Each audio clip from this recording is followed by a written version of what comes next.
Array പാടാനുള്ള കുട്ടി ready ആയിട്ടുണ്ട്. പാടാനുള്ള കുട്ടി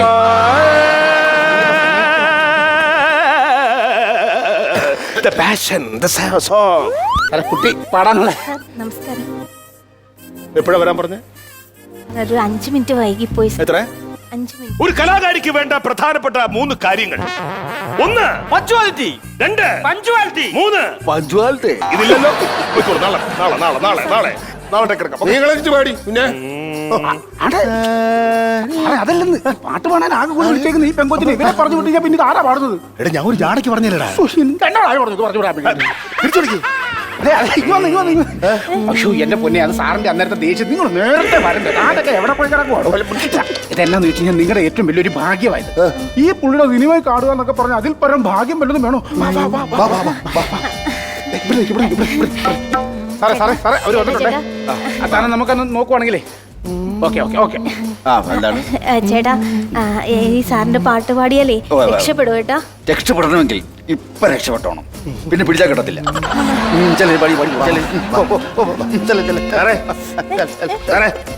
നമസ്കാരം. സോറി സാർ, ഇനി ഞാൻ കൃത്യസമയത്ത് വരാം.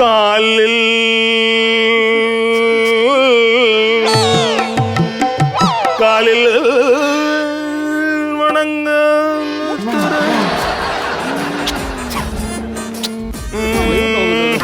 എന്റെ പൊന്നു വെച്ചാ അവര് പറഞ്ഞത് ഇങ്ങനെ എന്റെ കാലത്ത്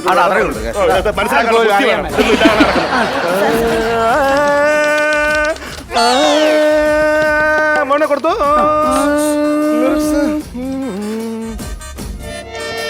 എന്താ ചേട്ടാ? അതെ, ഞാൻ എന്റെ ഹൃദയത്തിൽ നിന്ന് അടർത്തിയെടുത്ത് എഴുതിയ കുറച്ച് വാക്കുകളാണ് കുട്ടിക്ക് തരാൻ വേണ്ടി. ഒന്ന് വായിക്കണം. നോക്കട്ടെ. പ്രണയലീലകൾ ആടാം നിന്നതരത്തിൽ ചുംബനമേഘം. എന്റെ ഭാര്യ വന്ന് കേറുമ്പോ അവളെ വളക്കാൻ നോക്കി പ്രേമലേഖനം. ഇത് പുള്ളി ഇതിന്റെ എഴുത്തുകാരനാണ്. പുള്ളി എഴുതിയ പാട്ടാണിത്. ഇത് കൊടുത്താണിത്. പ്രണയഗാനമാണിത്. അത് ഗാനമല്ലാതെ പുള്ളിക്കാരി പ്രണയലേഖനം കൊടുത്തല്ലേ? പാടാനുള്ള വരിയാഹേ. കുട്ടി ഇങ്ങനെയൊക്കെ കാണിക്കുന്നത്. കുട്ടി മിണ്ടാണ്ടിരിക്കും. എന്താ? എന്താ കുട്ടിയുടെ പേരെന്താണ്? എന്റെ പേര് ശ്രേയ ഘോഷയാത്ര. അതായത് എന്റെ ഭാര്യ എവിടെ പാടാൻ പോയാലും അവിടുത്തെ ചെറുപ്പക്കാർ മൊത്തം ഇവിടെ പുറകെ ഘോഷയാത്രയായിട്ട് വരും. അതാണ് ഘോഷയാത്ര എന്ന് പേര്.